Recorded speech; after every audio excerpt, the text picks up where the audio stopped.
Hi besties, in today's video we're going to talk about something that's been going on for the last couple months now, and that is Rikishi's thoughts about Jey Uso's career in WWE.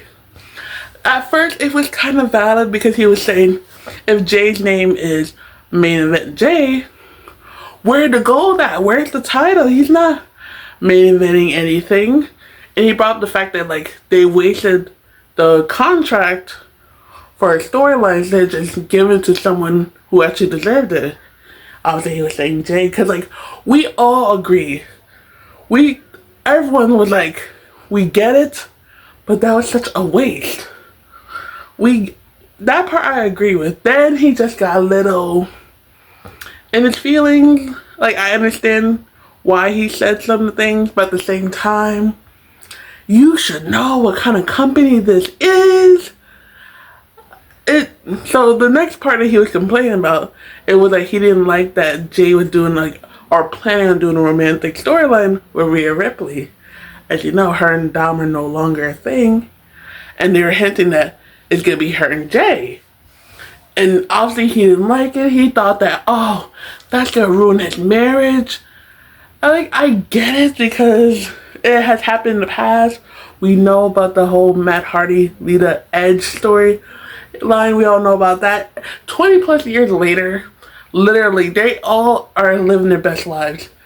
Edge is with Beth Phoenix. They got 2 kids. Matt is married to Reby. I'm sorry if I'm saying your name wrong, girl. I love you because I follow you and I love your aesthetic. They got 4 kids together. I'm not sure what Lita's doing, but she's living her best life. And people still bring it up to this day. So we know the effects of doing a storyline that's romantic and might get too far in real life. And also, allegedly, okay, because I didn't know about this until recently, Mickie James and John Cena, when they did a romantic storyline, apparently they did have an actual affair because they were with their partners. Mickie James had a fiance, John Cena had a wife. Apparently they had an actual affair, so...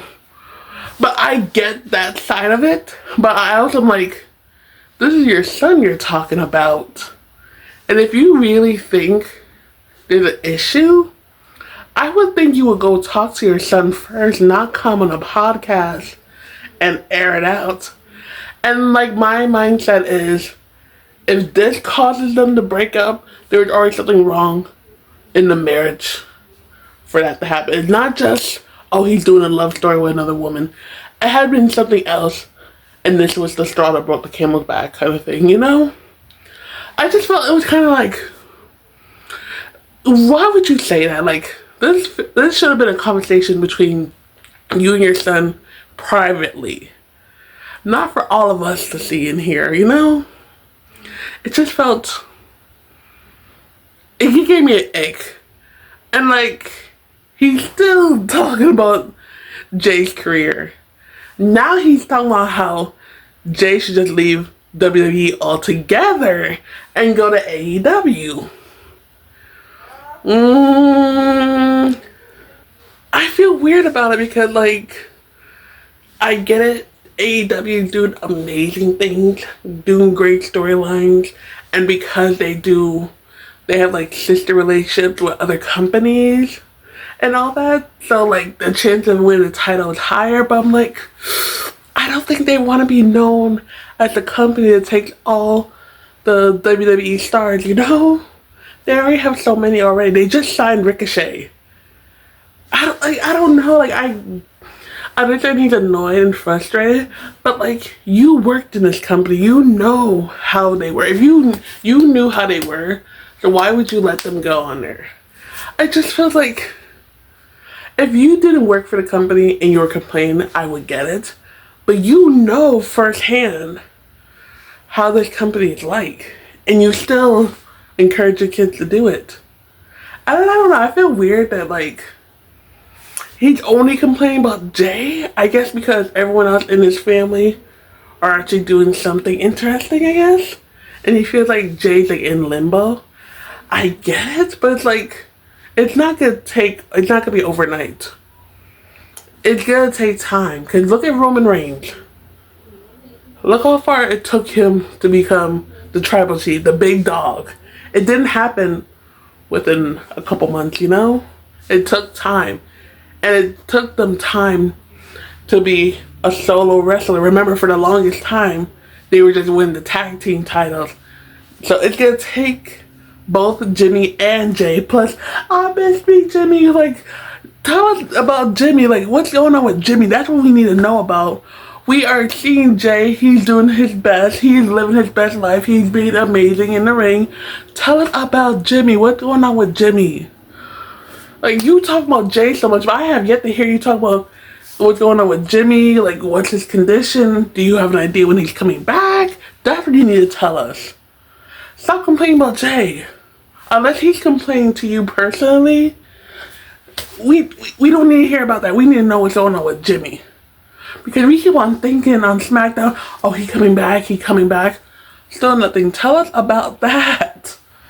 Like, I get it in the sense of that being his son, and he's not liking how his son is, where his son is in the company, but at the same time, honestly, talk to them, because, like, that's between you. Need to go sit down and talk to them about that. Because, like, you are a Hall of Famer. Like, use your power. Like, I'm pretty sure that's what Ric Flair did. He used his power all in Charlotte. Because the home baby girl got 17 titles to her name. You need to step into the office, be like, listen, I want my son to get the same treatment y'all gave Ric Flair's daughter. And problem solved. Probably not, but start somewhere. You could actually, like, help him by putting your good word into it. Not come into a podcast to bash it. Just come and sit down. But, like, listen, I feel like the way you're moving my son is not in the right path. I have some ideas, some title-related storylines that can actually help him be a best solo wrestler. Especially since it's been a long time.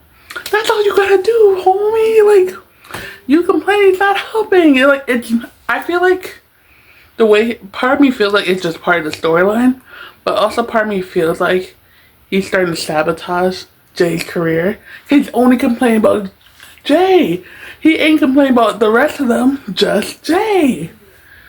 Like, I love Rikishi. I grew up watching Rikishi, so, like, for him to come and do that when you know what this company's like firsthand, like, come on, man. Do better. Come on. Come on. You know what you could do. Do that and stop complaining, okay? Complaining's our job. It's the fans' job to complain, not you. Alright, let me stop. That is it for today's video. I hope you enjoyed me ranting and complaining. You have a great one, and I'll catch you in the next video. Bye. That bitch. I'm that motherfucking bitch.